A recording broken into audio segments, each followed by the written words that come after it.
சிறகடி காசே upcoming episode. நான் இப்போ தான் புதுசாக வீடியோ போட்டுட்ருக்கேன். வீடியோ பார்க்குறவங்க மறக்காமல் என்னோட சேனல் சப்ஸ்கிரைப் பண்ணுங்கள், பெல் ஐக்கானை கிளிக் பண்ணுங்கள். நீங்கள் பண்ணுற ஒவ்வொரு சப்ஸ்கிரைபுமே பார்த்தீங்கன்னா எனக்கு ரொம்ப ஹெல்ப்ஃபுல்லாக இருக்கும். என்னோட இந்த புது சேனலுக்கு ஆதரவு கொடுங்க. விஜயா மனோஜையும் ரோகிணியும் ஃபாலோ பண்ண சொல்லி பார்த்தீங்கன்னா மீனா கிட்டேயும் ஸ்ருதி கிட்டேயும் சொல்லியிருப்பாங்க. அதனால் பார்த்தீங்கன்னா மீனாவும் ஸ்ருதியும் பார்த்தீங்கன்னா மனோஜை ஃபாலோ பண்ணலான்னு சொல்லிட்டு அவரோட பிரான்ச்சுக்கு பக்கத்தில் வந்து நின்றுட்டுருப்பாங்க.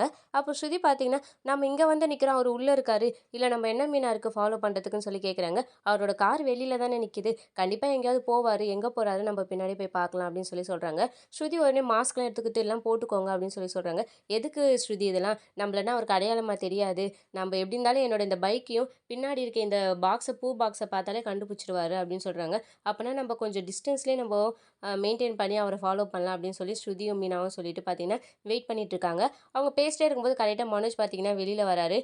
ஃபோன் பேசிட்டு வெளியில் வந்து பார்த்தீங்கன்னா காரில் ஏற போகிறாரு. அந்த சமயம் ஜீவா பார்த்தீங்கன்னா பாஸ் நான் கிளம்புறேன் பாஸ் அப்படின்னு சொல்லிட்டு பார்த்தீங்கன்னா கிளம்புறாங்க. உடனே மனோஜ் பார்த்தீங்கன்னா உன் வீட்டு வழியாக தான் போகிறேன் ஜீவா, வா என் கூட ஏறிக்கோ, நான் உன்னை போய் ட்ராப் பண்ணுறேன் அப்படின்னு சொல்கிறாங்க. ஜீவா உங்களுக்கு எதுக்கு பாஸ் கஷ்டம், நானே போய்க்கிறேன் அப்படின்னு சொல்கிறாங்க.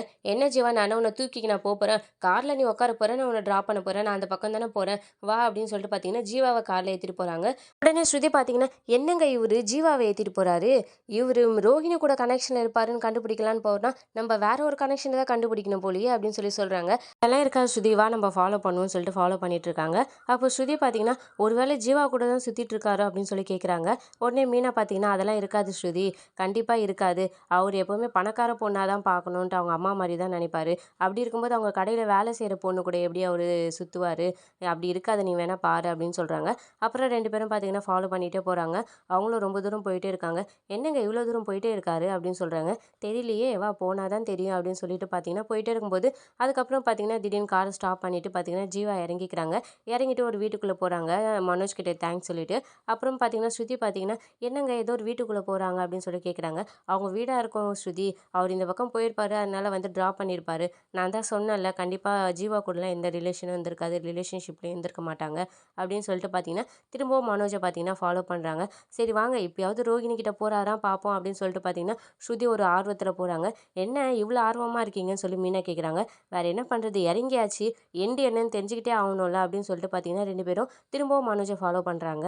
திரும்பவும் பார்த்தீங்கன்னா காரை நடுவில் ஸ்டாப் பண்ணிவிட்டு வெயிட் பண்ணிட்டு இருக்காரு. இப்போ யாருக்காக நின்றுட்டு இருக்காருன்னு தெரியல, இப்போயாவது ரோகிணி வருவாங்களா அப்படின்னு சொல்லி பார்த்துட்டு இருக்காங்க. கடைசியில் பார்த்தா தேவிகா வராங்க. இவங்க அந்த கனகாவோட அம்மா தானே, நம்ம தானே இவங்க வீட்டுக்கு போய் கேட்ரிங்லாம் நீங்களே பூ டெக்கரேஷன்லாம் பண்ணீங்களே அவங்க தானே அப்படின்னு சொல்லி சொல்கிறாங்க. ஆமாம் ஸ்ருதி அவங்க தான், இவர் மாப்பிள்ளையோட ஃப்ரெண்டுன்னு தானே சொன்னார், இவங்க 2 பேருக்குள்ளே என்ன கனெக்ஷனாக இருக்கும் அப்படின்னு சொல்லி பேசிகிட்டு இருக்காங்க. அங்கே தேவிகா பார்த்தீங்கன்னா என்னோட கார் ப்ராப்ளம் ஆயிடுச்சு மாப்பிள்ள, அதனால தான் உங்களை கூப்பிட்டேன்னு சொல்லிட்டு பார்த்தீங்கன்னா அவர் காரில் ஏறி போகிறாங்க. திரும்பவும் இவங்க எங்கே போகிறாங்கன்னு சொல்லிட்டு இவங்க பின்னாடி ஃபாலோ பண்ணிட்டு இருக்காங்க. ஒருவேளை ஸ்ருதி பார்த்தீங்கன்னா ஆன்ட்டி கூட கனெக்ஷனாக இருக்குமோ, பணக்கார பொண்ணு கிடைக்கலன்னு பணக்கார ஆன்ட்டியை பார்த்துட்டு இருப்பாரு அப்படின்னு சொல்லி சொல்கிறாங்க. உடனே மீனா பார்த்தீங்கன்னா சேச்சே அப்படிலாம் இருக்காதுங்க அப்படின்னு சொல்லி சொல்கிறாங்க. சொல்ல முடியாது மீனா, அதுவும் மனோஜை நம்பவே முடியாது, மனோஜ் செஞ்சாலும் செய்வார் அப்படின்ற மாதிரி சொல்கிறாங்க. சரி இருங்க என்ன தான் நடக்குது, எங்கே தான் போகிறாங்கன்னு பார்க்கலாம்னு சொல்லிட்டு போயிட்டுருக்காங்க. போயிட்டுருக்கும்போது பார்த்தீங்கன்னா தேவிகாவும் பார்த்தீங்கன்னா இறங்குற இடம் வந்துச்சு. காரை ஸ்டாப் பண்ணி சொல்லிட்டு ஆடிட்டர் பார்க்க தான் மாப்பிள்ள வந்தேன், அந்த சமயம் தான் கார் ரிப்பேர் ஆயிடுச்சு, அதனால தான் உங்களை கூப்பிட்டேன், அவர் அந்த டாக்குமெண்ட் விஷயமா பேச வந்தேன் அப்படின்னு சொல்கிறாங்க. எதை ஆண்டி, அந்த கொடைக்கானல் டாக்குமெண்ட் விஷயமா அப்படின்னு சொல்லி கேட்குறாங்க. அதுவும் சேர்த்து தான் மாப்பிள்ள அப்படின்னு சொல்கிறாங்க. உடனே மனோஜ் பார்த்தீங்கன்னா சந்தோஷத்தில் வேணும்னா சொல்லுங்கள் ஆண்டி, நான் வெயிட் பண்ணுறேன் அப்படின்னு சொல்லி சொல்கிறாங்க. அதெல்லாம் ஒன்றும் இல்லை, நான் பார்த்துக்கிறேன், நீங்கள் கிளம்புங்க, நீங்கள் கூப்பிட்டு வந்து விட்டதே எனக்கு ரொம்ப பெரிய விஷயம் அப்படின்னு சொல்லிட்டு பார்த்தீங்கன்னா அவங்க இறங்கிடுறாங்க.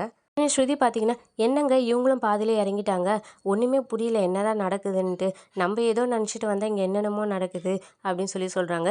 எனக்கு என்னமோ டவுட்டாக இருக்குது, இவங்களுக்கும் அவருக்கும் என்ன சம்மந்தம்னு தெரியல அப்படின்னு சொல்லி சொல்கிறாங்க. இதை நம்ம கண்டிப்பாக ஆன்ட்டி கிட்ட சொல்லி ஆகணும்னு சொல்கிறாங்க. உடனே மீனா பார்த்தீங்கன்னா ஐயோ ஸ்ருதி இப்போதைக்கு நீங்கள் அத்தைக்கிட்ட எதுவும் சொல்லாதீங்க, நம்ம இது வரைக்கும் அவரை ரோகிணி கூட பார்க்கல, அவங்க ரோகிணி கூட இருக்காரான்னு தான் பார்க்க சொன்னாங்க, இதை பற்றி ஏதாவது பிரச்சனை வரும்போது நம்ம பார்த்துக்கலாம், இப்போ இதை வேற நம்ம வீட்டில் சொல்லி தேவையில்லாமல் இதனால் குழப்பம் வரும், நம்ம அதனால் அதுக்கப்புறமா பார்த்துக்கலாம், என்ன ஏதுன்னு தெரியாமல் நம்மளும் எதுவும் போய் சொல்ல முடியாதுல்ல, அதனால் அத்தைக்கிட்ட இப்போதைக்கு சொல்லாதீங்கன்னு சொல்லிட்டு பார்த்தீங்கன்னா அதுக்கப்புறம் பார்த்தீங்கன்னா கிளம்புறாங்க. ஸ்ருதி இப்போனா நம்ம இவரை ஃபாலோ பண்ணுறோமா இல்லை வீட்டுக்கே போகலாமான்னு சொல்லி கேட்குறாங்க.